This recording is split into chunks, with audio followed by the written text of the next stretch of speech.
after I finished, I was like, why did you pick this as our Valentine's Day pick? It's like this was not very Valentine-y.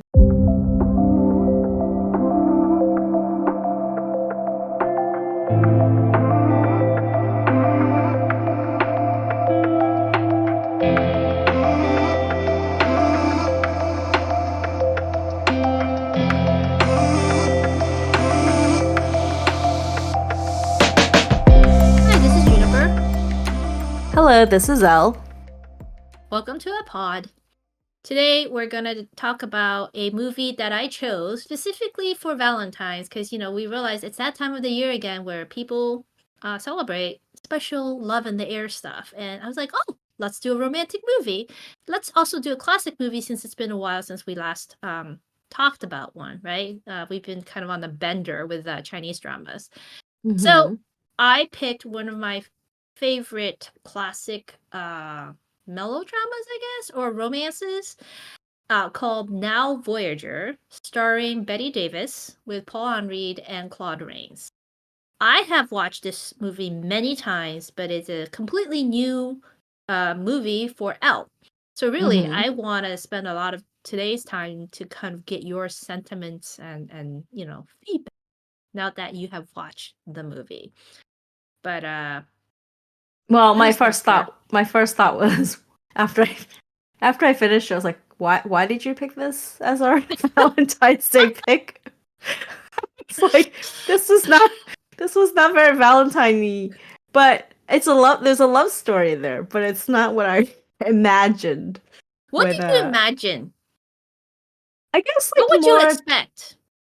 more like typical rom-com mainstream. Like there's a lot of ethical, moral gray areas if you want to break it down that way. Um, if you were not okay, well, we can talk about what happens in the movie and then we can dissect it. But Yeah. yeah. Fair. That's fair. And I do have to say, right, obviously I rewatched the movie yet again in preparation for our discussion today. And I did ask myself the same question. I'm like, oh, I wonder if Elle thinks this is kind of a weird movie for Valentine's Day. What was I thinking? But that's not to say, I think you're not really saying it's not a romantic movie, because there is a romance. But it's not a saccharine. How do you say the word? You know what I mean? Saccharin. Yeah, Yeah. saccharine, sugar-coated, oh, happy romance. It is, Well, right? I mean, one could argue if it's even an accepted romance, right? Because of the circumstances. But again, There is we can a love dissect it. story, but I think, let me give a synopsis for those who have not watched this movie, and then we can take it from there. All right, let me see if I can do justice. So my synopsis is like this. It's the story about ugly duckling Charlotte Vale, who is Bette Davis, right? Who is the youngest daughter of a rich Boston family. And mind you, this is a movie from the 1940s, 1942, made by Warner Brothers. So that's the time and period for reference, right? She has been under the controlling thumb of her mother. This causes her to be a timid and nervous wallflower with no life, and eventually leads to a nervous breakdown. Charlotte transforms after a stay at Dr. Jackwith's sanatorium. He's a psychiatrist. She then goes on a cruise and there meets a married architect, Jerry Durance, who is played by Paul Henreid, who is trapped, that's Jerry, is trapped in an unhappy marriage, but who stays for his youngest daughter in the marriage because his daughter really needs him and she has self-confidence issues due to her domineering and difficult mother, similar to Charlotte's situation. Jerry and Charlotte fall in love, but must part because of their circumstance. Because he's married, and this is 1940s. Eventually, they meet again in Boston by chance. At that time, Charlotte is engaged to be married.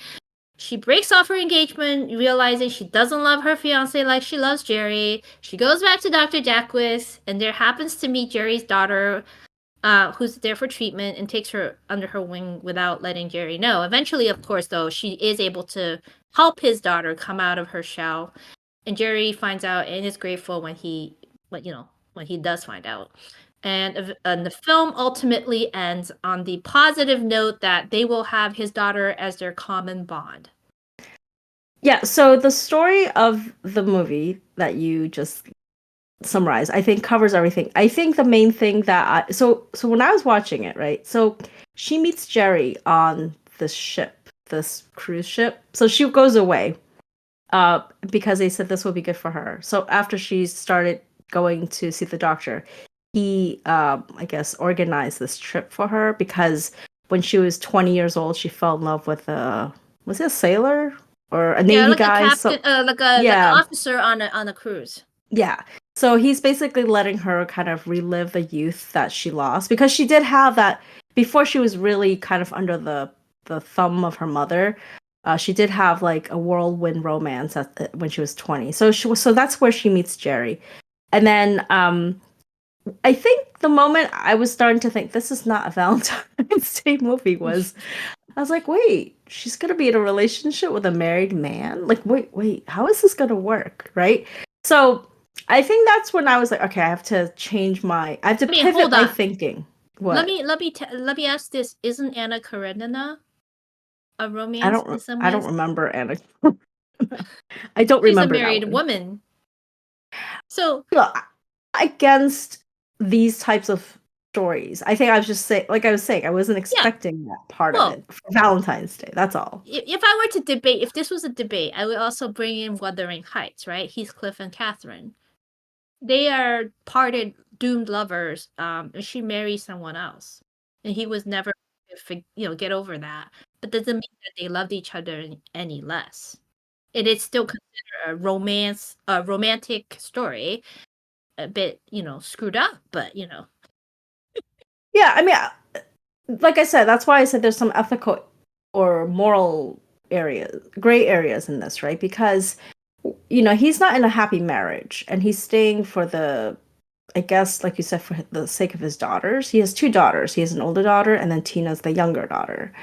Um, I guess the way I see it is that she even says she knows that she went in wide eyes open. Is what she said. She's like, I knew you were married. It's not like it was hidden from her, right? So they both went into it realizing they had fallen in love despite his marital status and the fact that he does love his daughters very much. And it was never clear to me like how he felt about his wife. Like, I mean, he talked about how the wife treated the daughter, but it sounded like he was just like away from the home a lot, like traveling for work. So maybe he had emotionally already distanced himself from his wife. Mhm. Um, but anyways, yeah. So I would say like at that point, I was like, oh, this is not a romance that I feel 100% of the audience will fall for. Is what I'm trying to say. Like this is not a movie for everyone. This is a movie with uh these dilemmas and then how do you overcome the dilemma and then it was the second act with the daughter that was sort of that could have gone it two ways, right? That could like it went the way where it was kind of loving, right, when you're watching it, but it could also have an ick factor of like she knew the daughter is his daughter and she's slowly like going, Agree. putting herself to sort of become the maternal figure that the daughter wants in her biological mother, but was not getting. And if you want to think of it in an insidious fashion, it's like she infiltrated this young girl's life, right? She gave, Hmm. because she's doesn't govern her the way a mother would.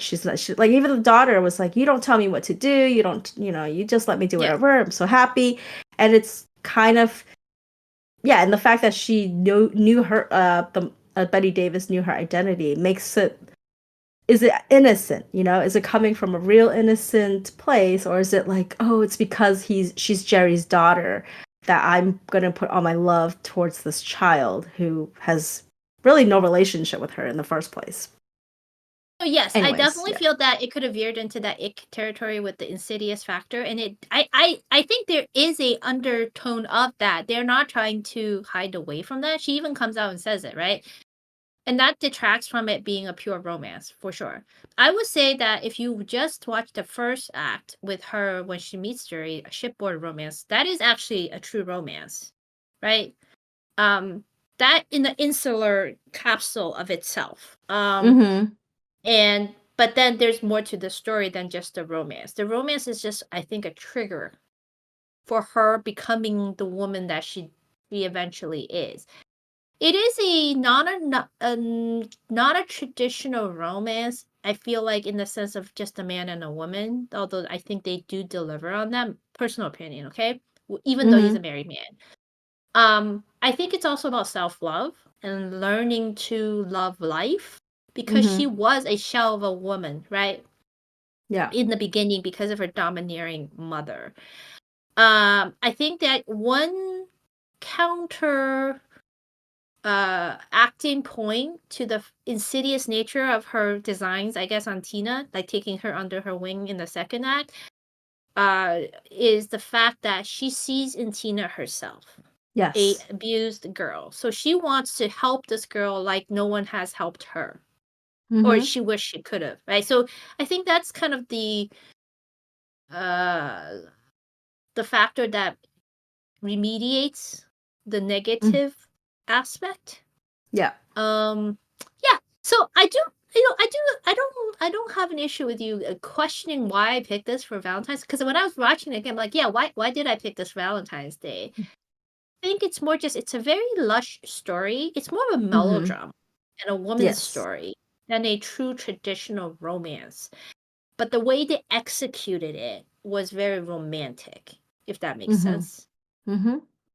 Yeah, I mean, I think the way they start off the film too, right? Like when you first meet her, they make her very dowdy looking. Like she had these enormous, like bushy eyebrows. Her hair was old fashioned. They put her in very frumpy clothes. They said she was overweight, or like they called her She fat. like They lost, literally, yeah, she lost yeah, 20 they, pounds eventually. yeah, I think like she even specified like 25 pounds or something. But like in the beginning, she was supposed to be fat. Like they even used the word fat. And like her whole family basically made fun of her, and she was almost like the least respected person in the house.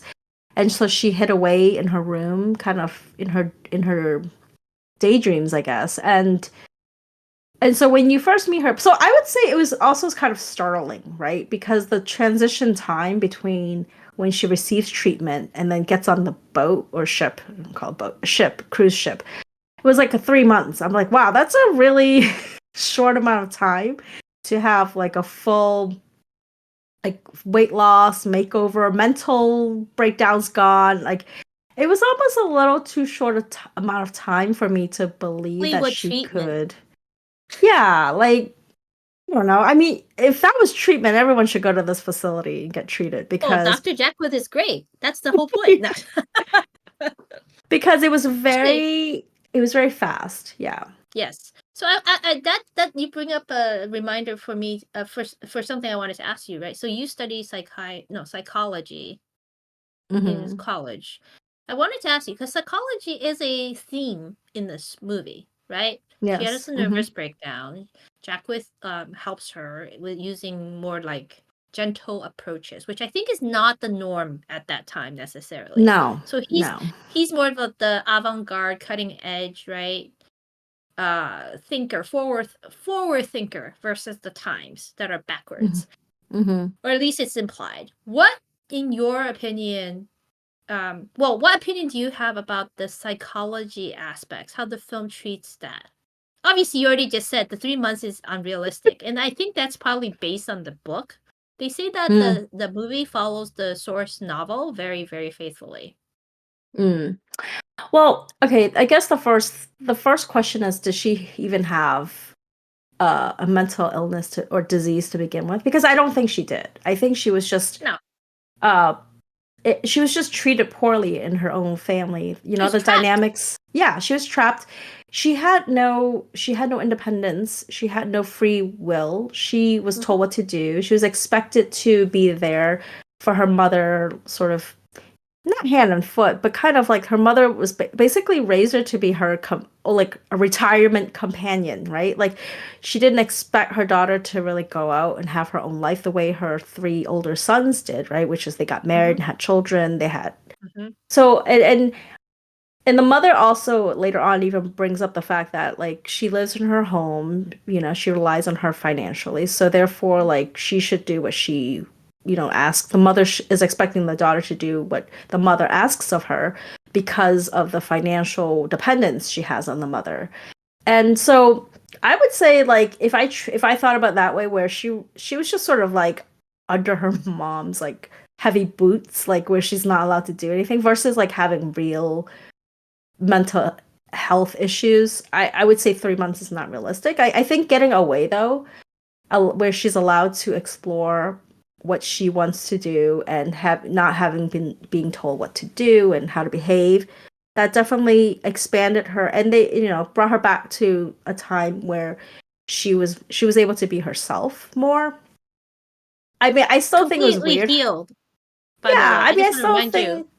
think yes, yes. I mean, she had some sort of confidence issues, right? Which is why they wrote these little notes, right? They pinned it on her clothes and like to remind her like wear this or do this, like when she was on the ship, right? Like so how she can put herself back into like social structures where she's meeting new people, and because there's no one she didn't it was weird they sent her off by herself. Like she actually didn't go with anyone, right? It wasn't like, oh, she had a It, companion go with her, but she was I all think by that's the point. herself. I think that's the point, that she had to be brave and kind of pioneer her own path. I do think Jerry was the reason she really healed better. Because, okay, Mm-hmm. so here's why, right? I mean, this is where love conquers all, kind of. Love is the panacea, right? This is where the Valentine's element comes in. Like, love is a savior. And because through his loving attention to her and the fact, circumstance, she really came out of her shine. She was seen. She felt seen. Does that make Mm-hmm. sense? Mm-hmm. And she felt confident to be a woman, even though he is a married man. And when she gets back to Boston, her mother tries to put her right immediately under her thumb again, right? Telling her Yes. what to wear, what to do, what to say. And I don't know if you remember this. Jerry sends her flowers, and they Mm-hmm. arrive just as this has transpired. I think it's implied that she could have teeter-tottered and maybe gone backwards in her progression mentally. But the flowers came timely enough to remind her of the woman she could be with Yes. his influence, Mm-hmm. right? Mm-hmm. So I think in that way, this is where love conquers all, and love is a salve. That's my, I think why I find this movie. And I do like the interlude of their romance on the ship, and I don't know, when Mm-hmm. they got stranded, that was kind of funny. Um, and there's a lot of like when they are together, there is a lot of very like traditional classic Hollywood romantic scenarios and scenery, and even the musical score is very lush, right? Mm-hmm. So Mm-hmm. it really puts that whole mood in a package for like that Valentine's, feel. Mm-hmm. Once you get out of that, yes, it's not so much about a traditional romance. But the lingering reminder of that romance and what it evolves into is also, in my mind, very tender. Mm-hmm.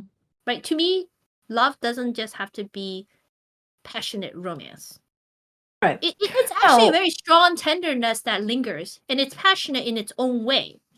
Mm-hmm. I So, mean, look, I think as the male hero, outside of him being married, there's nothing that you could put against him, right? Because he is there. He's a very strong supportive figure, right? Like when he started asking questions about her identity and all of that when they were on the ship, and because she had, I guess, given a fake name, like a pseudonym, and then slowly they kind of opened up. Like he showed pictures of his family. She showed, her picture of her family, and even the one where she's very unattractive in the photo, yes. and I think but he never made fun of her. Do you know what I'm saying? Like he's like, oh, that's okay, like and we're here today, and he doesn't. He's a very kind person. Like he's a generous person in that he won't use her weakness against her, and he knew going in like, well, here's my situation.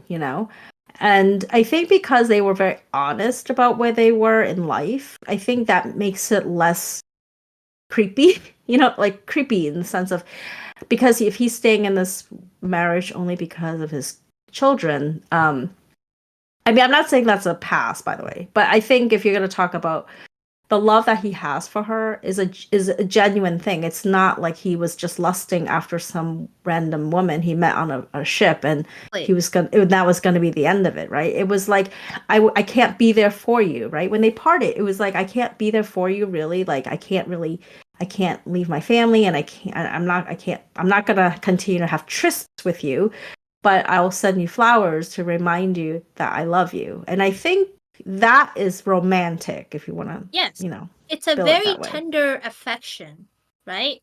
That he Mm-hmm. has for her that's very protective and supportive. Yes. And like you Mm-hmm. said, it's not just sexual. If it was just Mm-hmm. pure lust, right? That's a different type of movie. Then it's Right. just like salacious. I think that I think you really pinpointed why I find this so romantic despite all of the other stuff going on. Um and I think, oh gosh, I lost my train of thought. Oh, well, the cigarette lighting is romantic. So there's a Mm. very famous scene. It's repeated a few times, a gesture, right? That I think encapsulates the nature of the relationship, which is there's a lot of romanticism in their interactions without much Yeah. happening. Like in daily conversations or in how he lights the cigarette. He lights two cigarettes and then hands one over, Mm-hmm. right? Mm-hmm. Like it's like me handing you a cup of coffee. Okay, well, we're not in a romantic relationship. But like, if you handed that to someone, right, that you're in love Yeah. with, but it Yeah. somehow had a very romantic undertone. I Right. think I think if, as the viewer, for me, anyways, watching a movie like this, you project onto the characters and you go, I want to meet people like that who are that tender and funny. They're actually kind of funny if you listen to their dialogues on the ship, Mm-hmm. on the trip. Mm-hmm. It's not Mm-hmm. just like, oh, I love you, I love you, I love you, right? It's actually like, like you said, tell me about yourself. Oh, do you want to like go do this, or what about that? Mm-hmm. Oh, have you are you sure you want to go with this taxi driver, right? Like these kind of Yeah. conversations. Yeah. Yeah. They're like nice kind of fun banterish interactions that also reveals more about the people. They don't have walls between them. Like it's a very genuine interaction every time you see them interact. So you want, as I think human beings, you want that kind of connection with another human being, whether or not it's romantic. Even if it's like not a true romantic sexual relationship, it's romantic in the sense that you're making a human to human connection. That's very Right. Yeah. Yeah, so I would no. say like the romance on the ship was good. And then of course then they have to come back to reality, right? Yes. Then she comes back to her mother who she hasn't seen in 6 months, I think they said. And so she's already a different person. And every family member is in shock when they see her Mm-hmm. because she has fully, like in the beginning when she had the makeover on the ship, she was still sort of unsure about herself. She was Mm-hmm. like the clothes I'm wearing, like the cape she was wearing. She's like, it's borrowed. It doesn't even belong to me. And but then, like when she came back, she actually bought her own clothes, like clothes that her mother's like, I'm not paying for that. I don't approve of this type of fashion, which is a little bit more modern, sexy. It's not as floppy looking. Her mother expected her to dress was also to keep her as a wallflower, right? Like hidden away where you don't attract a lot of attention. And which is ironic because her mother let her go on this cruise and then expected her to behave the same after coming back. Didn't make any sense. Why are their parents like this? Because, right, like there's two mothers like this in this movie. Like what makes you be so controlling and hostile to your own child? And this is not your only child, right? If they were only children, I Yeah. can see that there's some weird psychosis in the mother, right? They're just weird. Yeah, so in both cases of Charlotte, which is Bette Davis's character, and Tina, the Jerry's younger daughter, they're both the youngest daughters in the family. They don't mention the Tina situation. I didn't catch why the mother was not as kind to her, but I think for Charlotte's character, like for her mother's reason, she says she was the unwanted child. Like so her mother was much older when she had her, so she was probably like an unexpected pregnancy. And then I mean, who knows? I mean, I think sometimes these are not things you can easily explain. I mean, I have a daughter, but you know, she's one child. I don't know what it feels like to have two children and have to. I mean, it depends, right? I have friends who have kids, and some of them they won't tell me who their favorite is, but I can gather who their favorite is because of That's how they talk about their children. And I don't think, and sometimes it's how the parent I think projects a little bit too, right? Like you have your vision of what your child is going to be. And is your child turning out the way you envisioned? And if it's not, then maybe you're not as warm and fluffy towards them, or you have a child that you thought was going to be XYZ, and then they behave in a way where you're like, oh my god, I'm so in love with this child because you exceeded all of my expectations. So I would imagine it's a little bit like that, right? If you yourself, if they have this like child and they were like, oh, I didn't expect to have this kid, and then this child grows up in a way that you're not jiving with, right? Like as people, right? Because personalities are forming, and then they just end up resenting that child. And as the child grows up, the child's confused, like, why doesn't my mother love me? And they will never get the answer because sometimes the mother doesn't even know why they don't love that child, right? So I would say but the bridge in terms of the two the woman and the girl, is that they were both the youngest daughters. They both had confidence issues, it sounds like. They were both very afraid of their moms, right? Like the way they talk about the mothers, just like, oh, my mother won't like it if I do this, or my mother won't let me do that. It's like they're very afraid and they don't want to Asian make parents. them. Yeah, I was telling you that. I was like, this felt like a very Chinese Asian film because the expectation of Charlotte's Mental mom's like, abuse.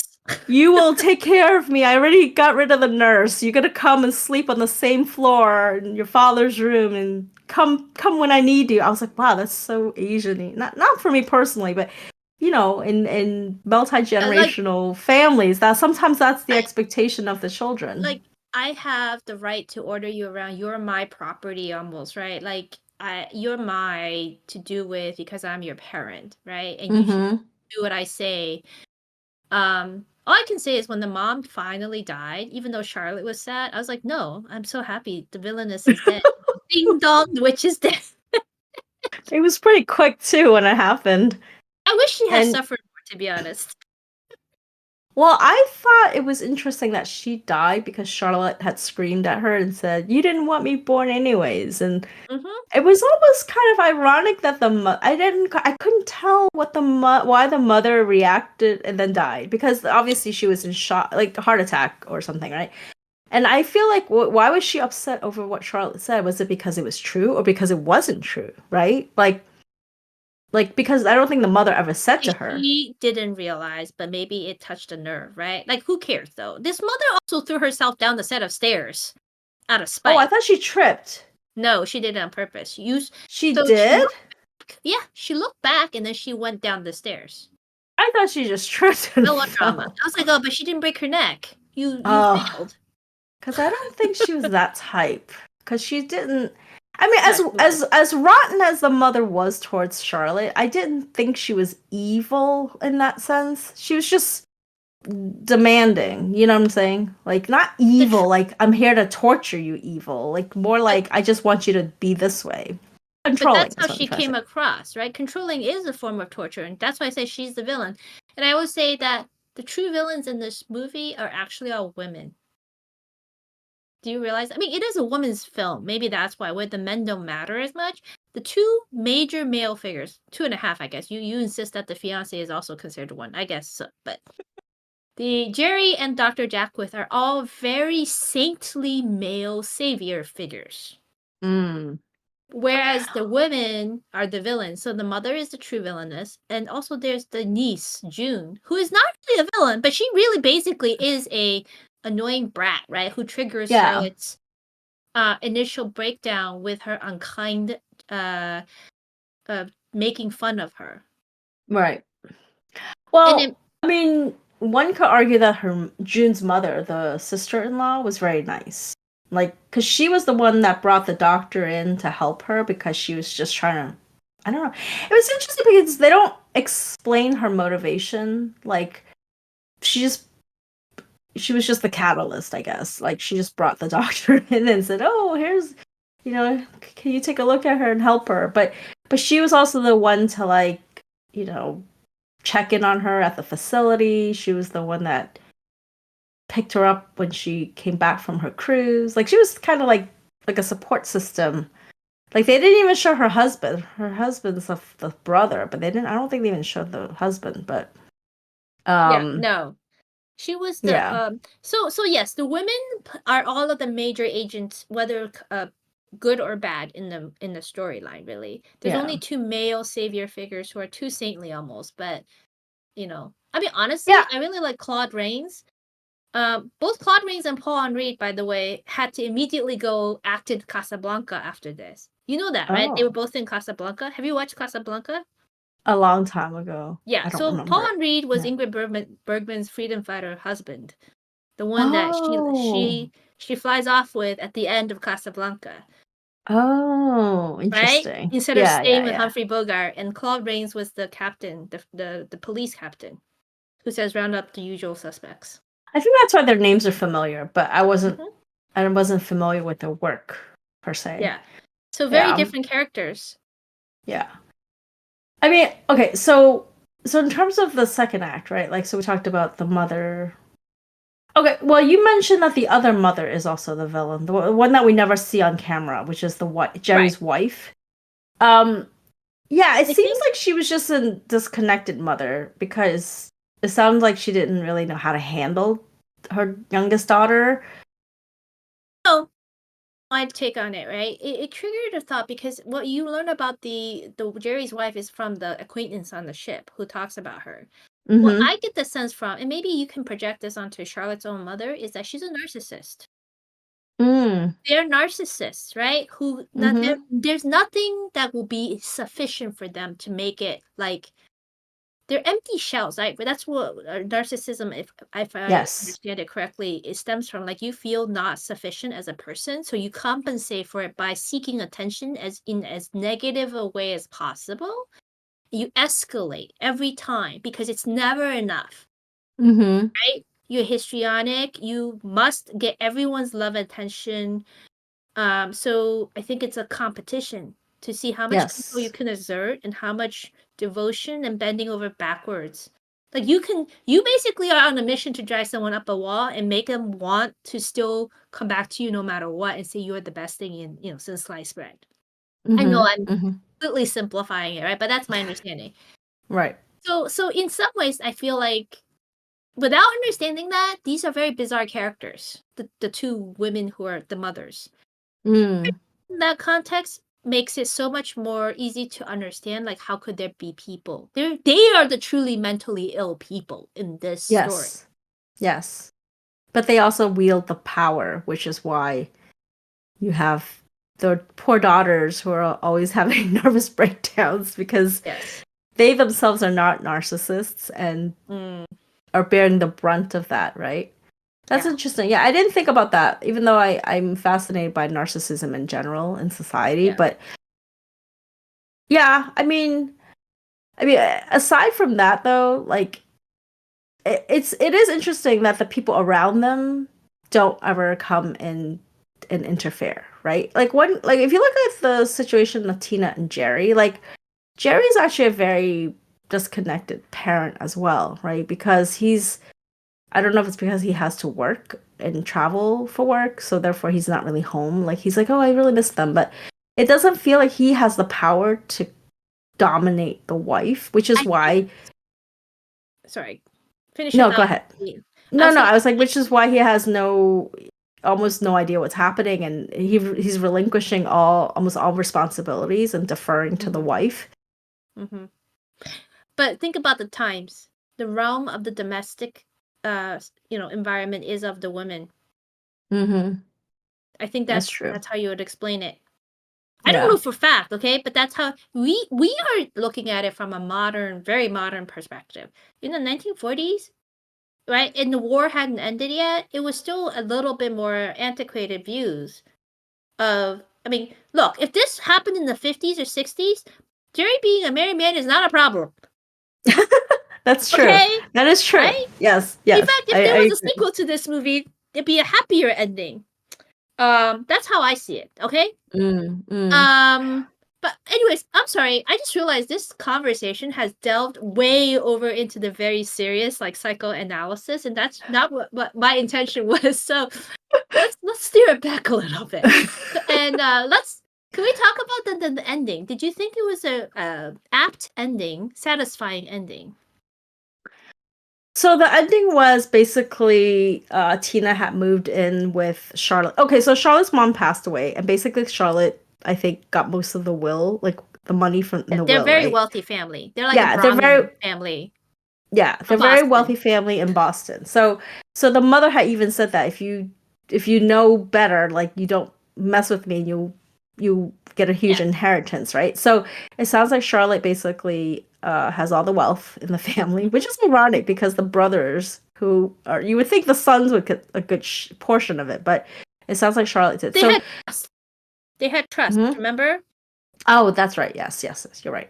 So, so she basically inherited the home and the wealth, and so when she after she met Tina and they bonded, I don't know how she convinced the doctor to let Tina move in with her, saying like, "Oh, I'll help her. She reminds me," and she even was very clear to the doctor that she knew Tina's father, and he's like, I don't want to know about your entanglements," and she's like, "No, it's fine. Like, there's Well, nothing there. Like, what?" he said that you're on probation, basically. Like you're Oh. allowed to help Tina as long as you do not rekindle anything with Jerry, her father. So Yes, it yes. has conditions. So he wasn't being unethical. But yes, that's another thing I originally meant to ask you about the whole professionalism, right? Like his so-called unorthodox approach for the times was pretty unorthodox, but within modern lens, it's not, right? But this aspect is rather not orthodox, Well, even with because modern. it's because Tina's a minor, and I think in this day and age, this would never fly at all in any time Mhm. frame. But I Yes. think for the movie's purpose, Tina is living like her best life, right? Like like she She's gets the to real winner, okay? She's the real winner out yeah of this whole thing. yeah. Happy Tina's ending for living her Tina. Yeah, Tina's living her best life, right? She's getting like showered with love and attention and would argue money, right, from Charlotte, because Hmm. Charlotte is basically treating her as her own daughter, the daughter that she probably wish she could have with Jerry, but she can't Hmm. because Jerry's married, and it wasn't clear to me if they actually slept together. Like I know they fell asleep Yeah. together, I don't think they right? slept together, but then when I rewatched it for now the umpteenth time, I'm like, oh, did they sleep together? Because I don't think so. I think they just did not clarify because of the code, right? They're like Yes, morality code. So yes, it yes. doesn't matter whether they slept together, though. Well, I mean, my point is like because she had mentioned when she broke up with the fiance Livingston, who was this very mild mannered. Like, I mean, if you want to say saintly, he was probably more saintly than the other two men. The Lots most of wood. saintliest of all. Um, so when she had said after they broke up, which was the most abrupt breakup, by the way, I was like, "Whoa, that was the quickest breakup scene I've ever seen." How Um, Bostonians do it. No, sorry. He was like, Can one I minute just they're make talking fun? about, one minute they're talking about the future, the next, let's not, let's break up. And Let's not like, go on camping. Let's not go yeah. camping or whatever they were gonna go. I love how it was. She's walking him out the door. He's like, "May I kiss you?" She's like, "I don't think so. Like, No, we he didn't better say that. not." He's like, "Should I kiss you?" or something like Yeah, that. She's like, "No, I I don't know. think that's a good idea." I was like, "This is why you guys should not be together." The fact that you had to ask, she had to tell you, yeah, that like how awkward of a like it. This is a stark contrast to what I was saying before with the intimacy of or not intimacy. That's the wrong word. The candor, the naturalness of the interactions between her and Jerry. Yeah, yeah, Right? There's yeah, no awkwardness. yeah. Like I get what you're trying to say, or I just get you. Whatever you say, it doesn't matter. It could be like, can you hand me the tape, the stapler, right? Mm-hmm. There's no awkwardness. Here it's like, oh, shall I kiss you? Well, my point about bringing him up is that she had said after they broke up, which was that she's like, I guess I'll never have my own home. I'll never have my own man. I'll never have a child. So those are all things that she still craves and wanted and was looking and realized that she couldn't have with Jerry, even though he was like the love of her life. And so I would say at the very end, okay, which is why we're talking about this. Like, is the a happy ending? I mean, I think the ending is kept very open for me, even though they're in love. I feel like she has settled her sights, and I don't mean that in a bad way. Like she has settled her attention and focus and love onto Tina. Like she has Yes. decided, I'm just gonna be the mother figure that she needs.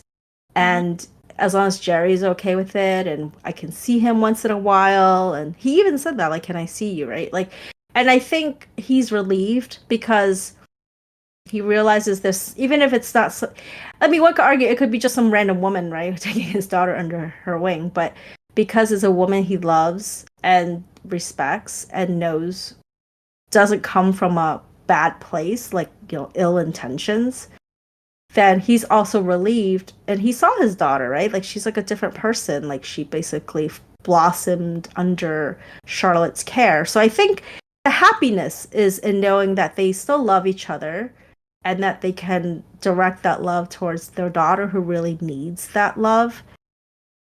And then who knows, right? I feel like it's open ended in terms of whether or not they will ever be together. Yes. Because what if Tina turns 18 and then he decides it's okay for him to divorce his wife now, right? Like that Yeah. could Yes. happen. I'm saying if there was a sequel, give it a few decades, they can have happy ending, right?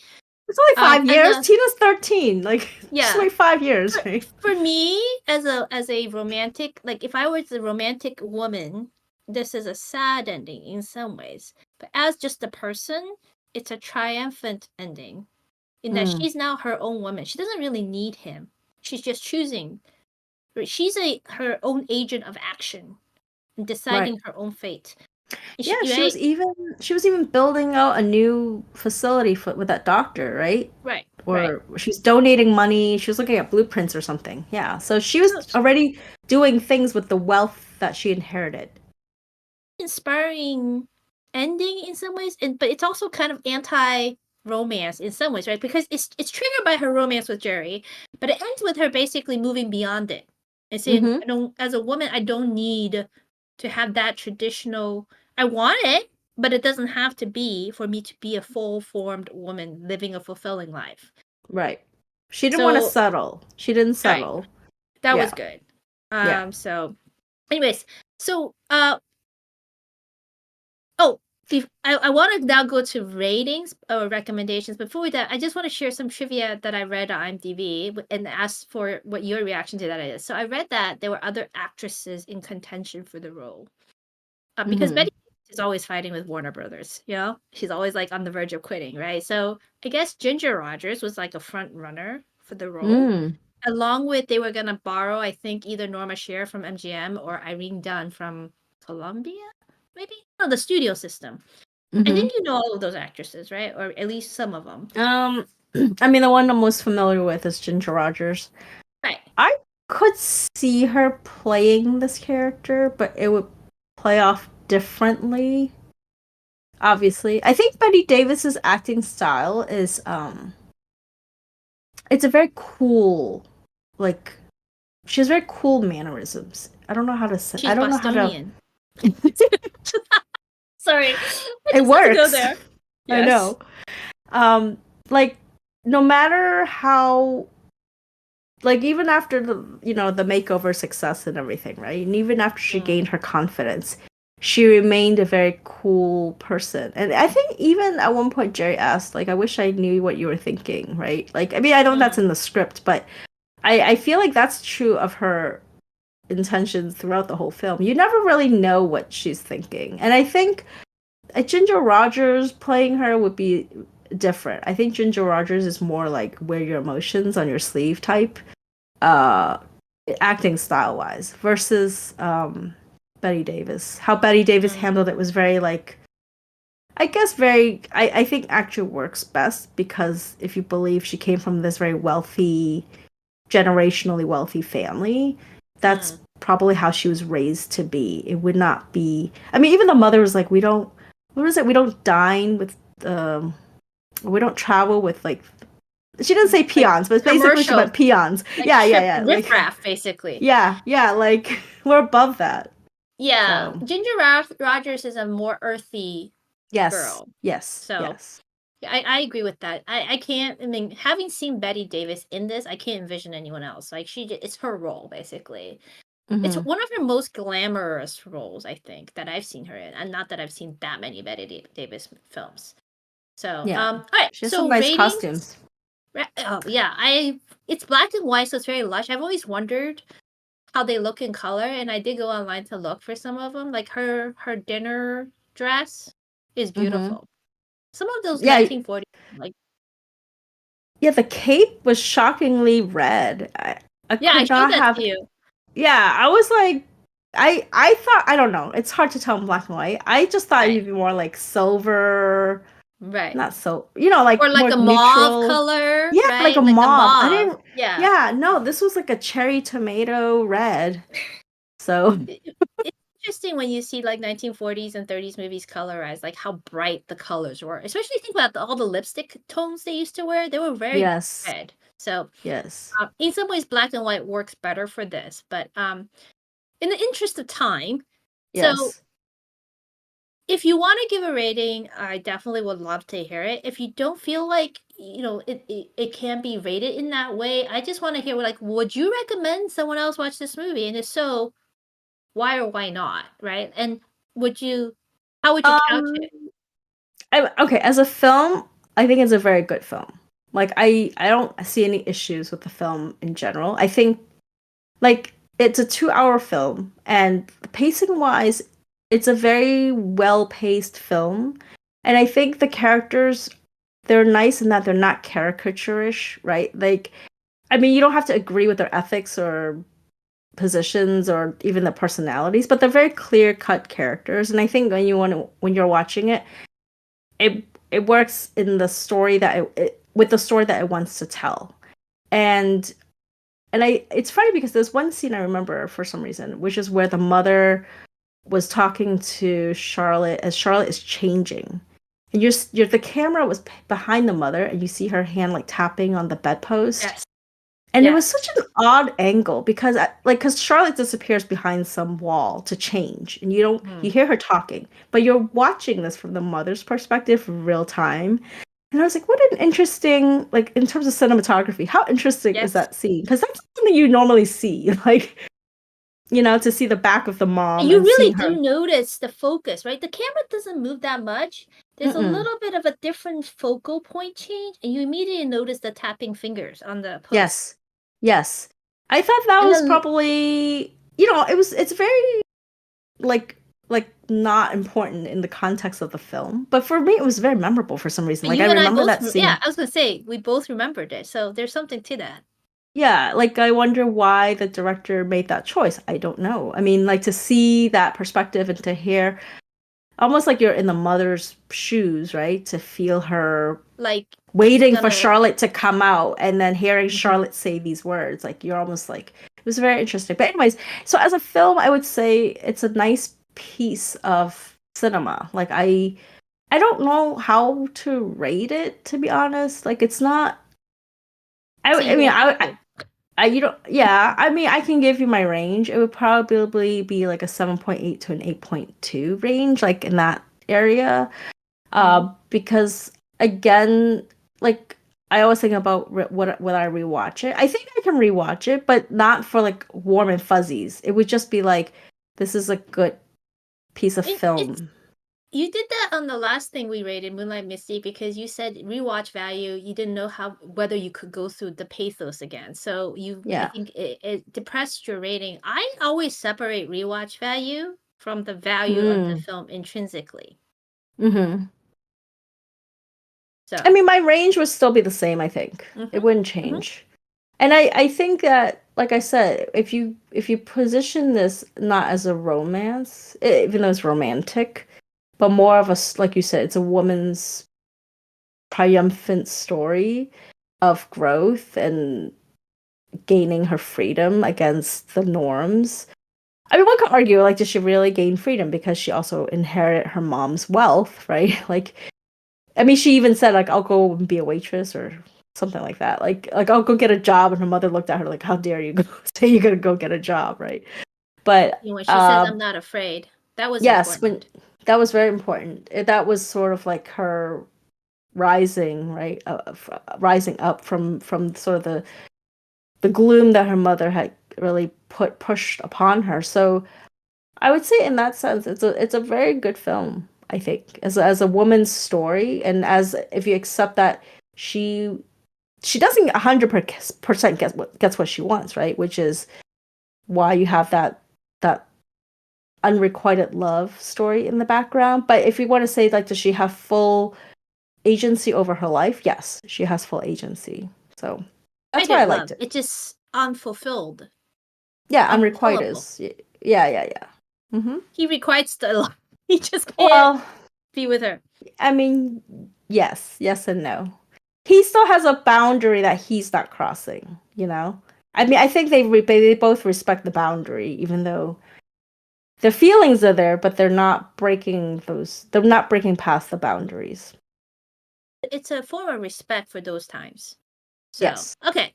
If I were to give it a rating, I think for me, it's definitely a higher 8, like 8.9 as a movie. Because I do think it's a great piece of cinema, like you said. It just works for the type of film it is. Upon rethink, I do question what the heck was I smoking when I said this was like, Valentine's Day movie. But I think there is a central form of love and romance in different forms, and self-love being one of them that comes into this, right? And even the narcissism the aha moment we just had about the narcissistic tendencies of the two villainesses, so-called, is a form of negative love. So that's my rating, and I'll just keep to it. I will try to stop telling people to watch this because I guess I've never actually said, oh, this is a great romance. I think I've always said this is one of my, if I were to tell anyone at any other point, I think it's just the timing of when we had a conversation about this movie. I would say this is one of my favorite just movies, classic movies. And I do rewatch it quite often whenever it's on. Yeah. And I honestly can't tell you why, other than I just really enjoy it. It's just like and it's not the most happy movie ever, right? Like we just talked about. So I don't know. I think I value the connection between people that it shows, and the growth of a person, and the independence and the strength of character and will and choice. And it's really great for me. I like that. Yeah. I loved all the Boston references. Like when they show Back Bay Station, I was like, oh, I don't, it's a real Back Bay Station, probably not, but I was like, oh, that's kind of like, if you're Bostonian, you know the references. Yes. And like Walt Whitman, we're all snooty like that, no? Yeah. Oh, they're like not Boston. The Walt Whitman poem, which you told me was actually only 2 lines. I was like, oh, I thought they only selected 2 lines out of a poem, but you said that was the whole poem, which is how where the title Now Voyager comes from. Which I was like, oh, that's a Boston reference, and then I enjoyed that. Very New England film in that sense. Yes. So although I have to say I know they're rich, right, the Vales, but that house, because it's a studio, really, right? They built out, the proportions are ridiculous, right? It's one of those mansions in like Beacon Hill or Calm Ave, right, in Back Bay, but you're like, there's no way that house is that big inside with such tall and wide staircases and ceilings. Yeah. No, it was a huge house. Yeah. Yeah. No, I enjoyed it. So, thank you for the recommendation. Thank you for the humoring me and going along with the false recommendation of it at being a Valentine's pick. I'm glad you did enjoy it, and that we had a good conversation that sometimes veered into the maybe odd territory, but I think it was very insightful for me, even though I've watched this film many, many times, because it's always nice to talk to someone else for their perspective. So yes. All right. Well, until next time.